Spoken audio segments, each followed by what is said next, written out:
আসসালামু আলাইকুম ওরহমতুল্লাহি ওবরাকাতু। সবাই ভালো আছেন আশা করছি।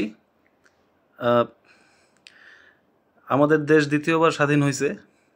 আর এই স্বাধীনতার পরে অনেকেই আসলে অনেক ধরনের আইডিয়া দিচ্ছে, নতুন সরকার কিভাবে দেশ চালাবে, কি কি নিয়ম নীতি থাকা উচিত, কি কি নিয়ম নীতি হওয়া উচিত, অনেক অনেক আইডিয়া দিচ্ছে।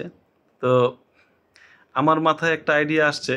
আমি জানি না এই আইডিয়াটা আপনাদের কতটুকু পছন্দ হবে, কিন্তু আমার কাছে ভালোই লাগছে আইডিয়াটা, তাই শেয়ার করা আপনাদের সাথে।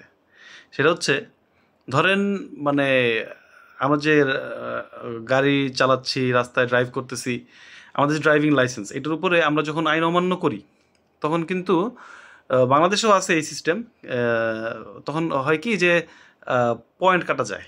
যদি আইন অমান্য করি, সেটার উপর ডিপেন্ড করে কি ধরনের আইন অমান্য করছি, আমার শাস্তিটা কতটুকু, সেটার উপর বেস করে একটা পয়েন্ট কাটা যায়।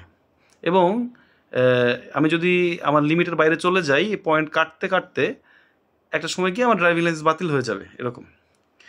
সো আমাদের দেশে যারা সরকারি চাকরি করেন, সরকারি চাকরির সাথে যারা জড়িত আছেন, সারা বাংলাদেশের সকল ডিপার্টমেন্ট,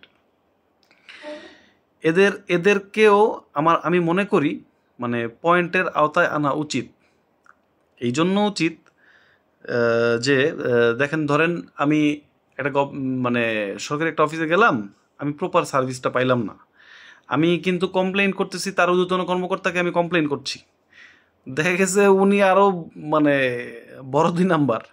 তখন সে কি করতেছে, সে তার নামমাত্র হয়তো বা একটা আই ওয়াশ করার মতো একটা করে মানে বুঝাই দিল যে ঠিক আছে, সে এটা ব্যবস্থা নিচ্ছে বা দেখছে।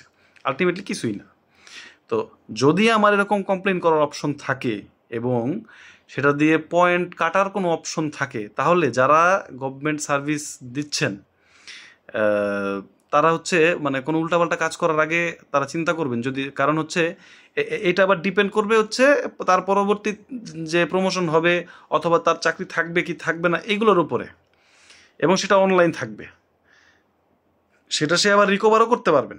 সে যদি তার ভুল শুধরায় নিয়ে আসে, সে যদি একটা টার্ম থাকবে যে এতদিন পর্যন্ত তার নামে যদি আবার কোনো কমপ্লেন না আসে, সে আবার সেই পয়েন্ট আবার ফেরত পাবে, এরকম। তাহলে এটা মানে যারা গভর্নমেন্ট সার্ভিস দিচ্ছেন তাদেরকে অনেকটাই কন্ট্রোল করা সম্ভব আমি মনে করি। তো আমার এই আইডিয়াটা যদি ভালো লেগে থাকে আপনাদের, এটা নিয়ে চিন্তা ভাবনা করে দেখতে পারেন, এটা শেয়ার করতে পারেন, এই আর কি। থ্যাংক ইউ, ভালো থাকবেন সবাই। আসসালামু আলাইকুম।